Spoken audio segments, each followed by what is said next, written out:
শুক্রবার আসরের পর মাত্র 100 বার পড়ুন, তারপরে এই দোয়া করুন। এই আমল যদি ইনশাল্লাহ আপনি করতে পারেন, ধৈর্য ধরে কষ্ট করে, জীবনে যত শুক্রবার পাবেন আসরের পরে আপনার সব দোয়া কবুল হবে। আপনার যে আকাঙ্ক্ষা আছে, উদ্দেশ্য আছে, সেই উদ্দেশ্য পূরণ হবে, ভাগ্যের চাকা ঘুরে যাবে। আমি যে আজকে বলবো সেই কথাগুলি হাদিস থেকে বলবো, আমার কোনো বানানো কোনো কথা আপনাকে বলবো না। হযরত আনাস ইবনে মালিক রাদিয়াল্লাহু তাআলা আনহু বর্ণনা করেছেন, জুমার দিন এমন একটি সময় আছে যেটাতে বান্দা আল্লাহর কাছে কোনো দোয়া করলে আল্লাহ তাকে তা দিয়ে থাকেন। মুসান্নাফ 5588 নম্বর হাদিস।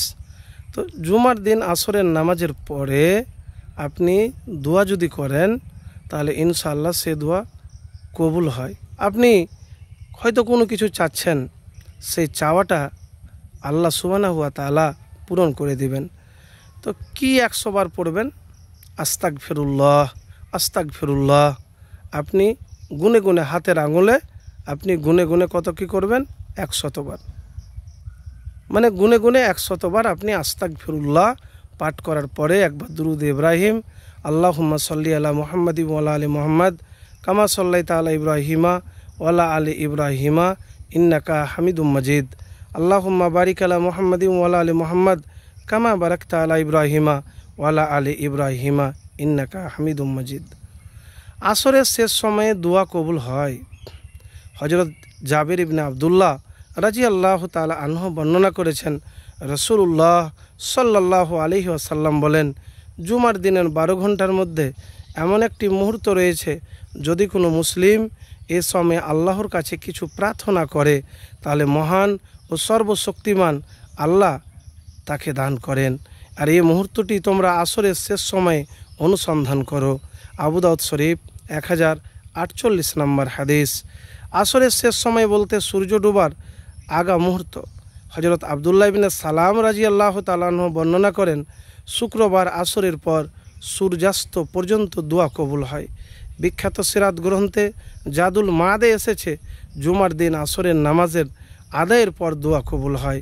আল্লাহ তাআলা মুসলিম উম্মাহকে জুমার দিন দুরূদের ব্যাপারে বেশি বেশি মনোনিবেশ করার তৌফিক দান করুন। উল্লেখিত নিয়মের আসর থেকে সন্ধ্যা পর্যন্ত এ সময়ে দোয়া করার তৌফিক দান করুন, আমিন।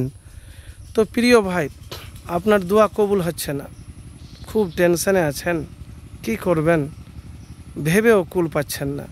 তা আমি এতটুকুন আপনাকে বলবো যে আপনি শুক্রবার যে নিয়মের কথা বললাম ওই নিয়মে আপনি ইস্তেগফার করবেন, দুরূদ শরীফ একবার পড়বেন বা যতবার পারবেন, তারপরে আপনি হাত উঠিয়ে আল্লাহ সুবহানাহু ওয়া তাআলার কাছে দোয়া করবেন। দোয়া এমন একটা জিনিস যা আপনার কোনো কিছুতেই ভাগ্য পরিবর্তন করতে পারে না, কিন্তু দোয়াতে ভাগ্য পরিবর্তন করে দিবে ইনশাআল্লাহ। কেন? নবীজি সাল্লাল্লাহু আলাইহি সাল্লাম বলেছেন যে দোয়া একমাত্র ভাগ্যকে পরিবর্তন করতে পারে।